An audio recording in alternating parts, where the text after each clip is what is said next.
Hello everyone and welcome to Finspace. आज की इस वीडियो के अंदर हम बात करेंगे तीन ऐसी कंपनीज की जिन्होंने अपने बिजनेस के अंदर मोनोपोली क्रिएट कर ली है। तीन ऐसी कंपनीज जो अपने बिजनेस सेक्टर के अंदर काफ़ी ज़्यादा मार्केट शेयर होल्ड कर रही है। आज की इस वीडियो में हम देखेंगे वो स्ट्रेटेजीज जिनके कारण ये कंपनी अपनी बिजनेस सेक्टर में मोनोपोली क्रिएट करने के अंदर सक्सेसफुल हुई, और हम ये भी जानेंगे कि क्या वो कंपनीज एक अच्छी कंपनी है to invest in. So please do watch this video till the end, and if you haven't subscribe our channel till yet then do subscribe our channel and also press the bell icon. So let's get started.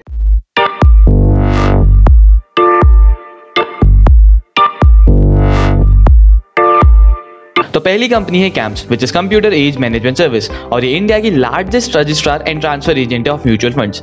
अब basically ये transfer agent होते क्या है और उनका काम क्या होता है आप वो समझते हैं। सो बेसिकली कैम्स का काम है बड़े बड़े म्यूचुअल फंड्स और एएमसीज के बैक एंड वर्क को संभालना। फॉर एग्जाम्पल इंडिया में जितने भी बड़ी बड़ी एएमसीज है like HDFC mutual fund, ICICI prudential, SBI, Aditya Birla, ये जितनी भी एएमसीज है इनके बैक एंड के अंदर काफ़ी ज़्यादा काम रहता है। उन्हें ये देखना पड़ता है कि इनके अंदर जो इन्वेस्टर्स इन्वेस्ट कर रहे हैं क्या उनके पास इनकी पूरी डिटेल्स है, वो इन्वेस्टर्स कितना इन्वेस्ट कर रहे हैं, अगर इन्वेस्टर्स को कुछ डिविडेंड जाना चाहिए तो वो क्या डिविडेंड जा रहा है, क्या उनकी KYC हो रखी है, और भी ऐसे बहुत सारी इन्फॉर्मेशन का उन्हें ध्यान रखना पड़ता है। और यही पर रोल आता है कैम्स जैसी कंपनी का। बेसिकली कैम्स इन सारी एएमसीज के ये बैक एंड वर्क को खुद संभालती है ताकि जो एएमसीज है इनका मेजर फोकस रहे अपने फंड को और अपने कॉर्पस को और इंक्रीज करना एकदम सही जगह चैनलाइज करके एंड इन्वेस्ट करके। बात करें अगर अपन कंपनी की मार्केट शेयर की, then CAMS hold around 70% of the total market. तो हम आपको ये भी बताना चाहेंगे कि ये 70% मार्केट शेयर कैलकुलेट किस बेसिस पर हुआ है। सो कैम्स के जितने भी क्लाइंट्स हैं जो एएमसीज हैं वो इंडिया की टोटल AUM में से 70% AUM खुद मैनेज कर रही है, and based upon that camps का ये मार्केट शेयर कैलकुलेट करा गया है। अगर इसे अपन थोड़ा और डिटेल में समझने की कोशिश करें देन इंडिया के अंदर टोटल 41 AMCs है, और उन 41 AMCs में से 60% ऑफ AUM संभालती है सिर्फ टॉप 5 कंपनीज, और उन 5 में से जो 4 कंपनीज है which is HDFC mutual fund, ICICI prudential mutual fund, SBI mutual fund and Aditya Birla sun life mutual fund, ये चारों ही कंपनीज कैम्स की सर्विसेज यूज करती है। And in fact top 15 AMCs के अंदर से भी 9 टॉप AMCs कैम्स की सर्विसेज यूज कर रही है। कैम्स AMCs के अलावा इंश्योरेंस कंपनीज को भी अपनी सर्विसेज प्रोवाइड करता है, जहाँ पर कंपनी ये देखती है कि एप्लीकेशन सही से प्रोसेस हो रही है नहीं हो रही, या फिर कंपनी फॉर्म्स को डीमटेरियलाइज फॉर्म के अंदर होल्ड करती है, एंड बाकी अदर सपोर्ट सर्विसेज भी प्रोवाइड करती है।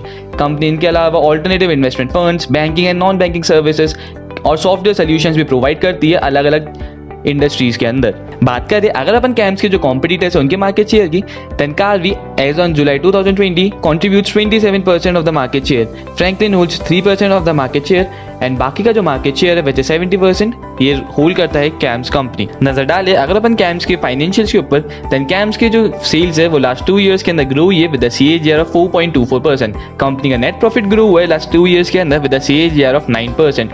अगर अपन कंपनी के शेयर प्राइस पे नजर डाले देन लास्ट 7 मंथ्स के अंदर कंपनी का शेयर प्राइस ऑलमोस्ट 66% से ग्रो हुआ है। कंपनी का market cap currently is 10,781 CR, और कंपनी का ROCE is 43.7% and ROE is 35.4%। सो अभी तक के डिस्कशन से आपको ये तो क्लियर हो गया होगा कि कैम्स की जो कंपनी है उसने अपने इंडस्ट्री के अंदर काफ़ी मोनोपोलिस्टिक नेचर बना रखा है, काफ़ी ज़्यादा मार्केट शेयर होल्ड कर रखा है। But from the point of view of an investor जो वैलिड क्वेश्चन आता है दिमाग में वो ये है कि क्या कंपनी आगे भी ये कंटिन्यू कर पाएगी या फिर नहीं। सो चलिए इसका आंसर समझते हैं। तो अगर आपने अभी तक कैम्स के बिजनेस को ढंग से समझा होगा then one thing you must have realised कि कैम्स का जो मेजर काम है वो है डेटा को हैंडल करना, एंड एट प्रेजेंट कंपनी काफी सारे डेटा हैंडल कर रही है of big AMCs of India. एक ऐसा फैक्टर जिसके कारण हमें ऐसा लगता है कि कैम्स अपने फ्यूचर के अंदर भी इस मार्केट शेयर को कंटिन्यू रख पाएगी, वो है कैम्स कंपनी के कस्टमर्स की स्विचिंग कॉस्ट।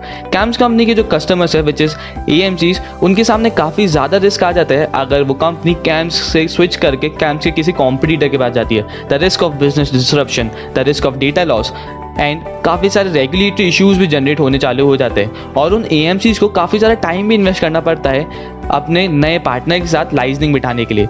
एंड ये एक ऐसा फैक्टर है विच इज स्विचिंग कॉस्ट, जिसके कारण हमें ऐसा लगता है कि कैम्स कंपनी फ्यूचर के अंदर भी एक अच्छा मार्केट शेयर रखने वाली है इस इंडस्ट्री के अंदर। So we feel that CAMS is a good company to invest in, क्योंकि कैम्स की जो ग्रोथ है वो डायरेक्टली प्रोपोर्शनेट है to the Indian mutual fund industry's growth. और हमें ऐसा लगता है कि इंडिया की जो म्यूचुअल फंड इंडस्ट्री है वो फ्यूचर के अंदर काफ़ी ज़्यादा ग्रो करने वाली है। So the next company is Indian energy exchange limited which is IEX।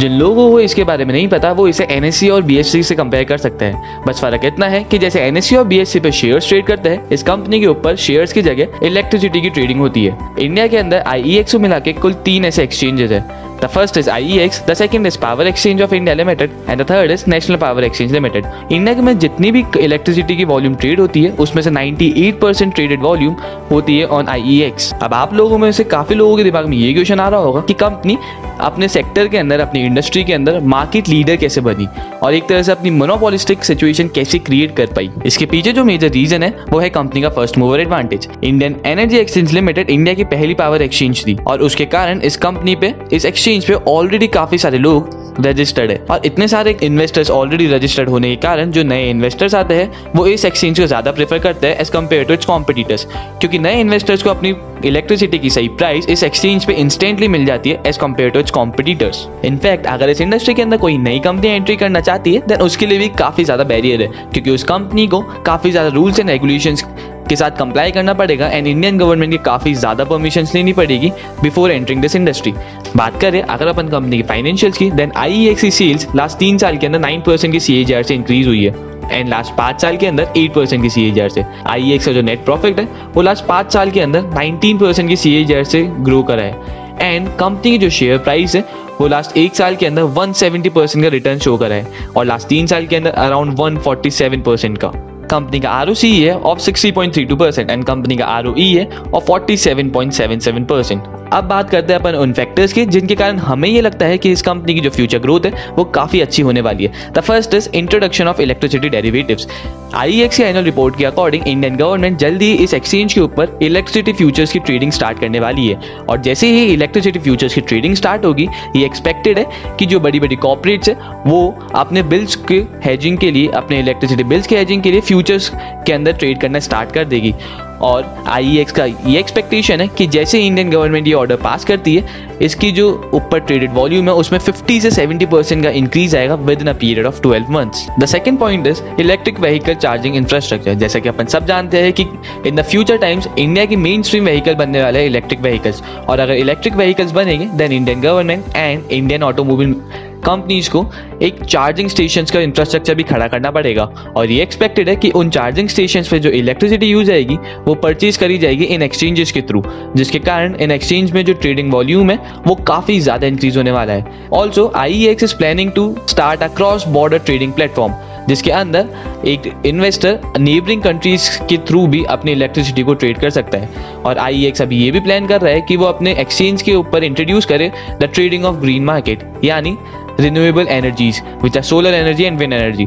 और ये हम सब जानते हैं कि renewable energy are the future because वो काफ़ी सस्टेनेबल एनर्जी है और काफ़ी ज़्यादा लोग अब इंडिया के अंदर अवेयर हो रहे हैं of using those energy. So at last हमारा ये ओपिनियन है कि ये कंपनी फ्यूचर के अंदर काफ़ी अच्छी ग्रोथ दिखाएगी और अगर अभी अपन इंडिया के जो यंग इन्वेस्टर्स है उनका नेचर को कंसिडर करते हैं then we can clearly observe कि वो नए नए प्रोडक्ट्स ढूंढ रहे हैं to invest in like crypto currencies, NFTs and commodities और उसी अगर अपन ट्रेंड को कंसिडर करते हैं then the electricity trading can be a next big thing. So the last company is Pidilite Industries.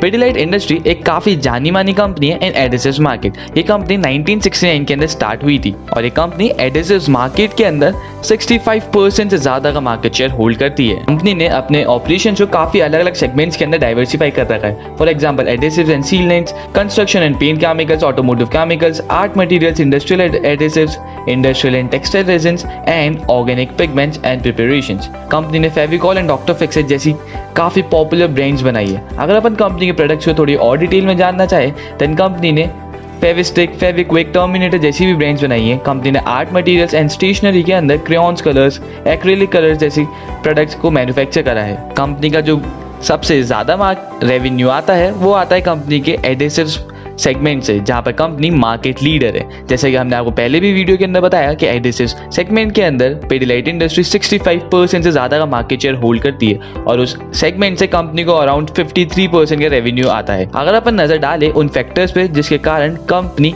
एडिसिव्स market के अंदर अपनी इतनी स्पेशल ब्रांड क्रिएट कर पाई, अपने आप को मार्केट लीडर बना पाई, देन अपन 3 फैक्टर्स नोटिस करेंगे। The first is strong brand value through aggressive marketing.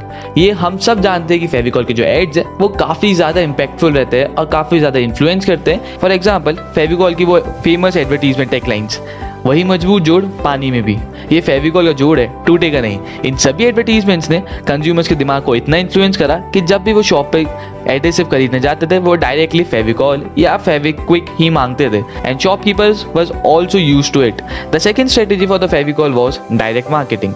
एक ऐसा समय जहाँ पर फेविकॉल के सारे कॉम्पिटिटर्स मिडिलमैन को अपने प्रोडक्ट बेचने के ऊपर फोकस कर रहे थे, फेविकॉल ने कारपेंटर्स पे फोकस करा और उन्होंने ये पहचाना कि कारपेंटर्स मेन पर्सन है जो डिसीजन लेगा कि कौन सा एडिसिव यूज करा जाएगा वाइल मेकिंग द फर्नीचर। और इसी अपॉर्चुनिटी को देख कर फेविकॉल ने काफ़ी सारे इनिशिएटिव्स लिए अपने वैल्यू को इंक्रीज करने में अमंग्स द कारपेंटर्स। फेविकॉल ने फेविकॉल चैंपियंस क्लब नाम की कम्युनिटी स्टार्ट करी फॉर द कारपेंटर्स, जिसके through company free dental checkups provide करती थी, एजुकेशनल स्कॉलरशिप्स प्रोवाइड करती थी, उनके फेस्टिवल सेलिब्रेशंस के अंदर कंट्रीब्यूट करती थी।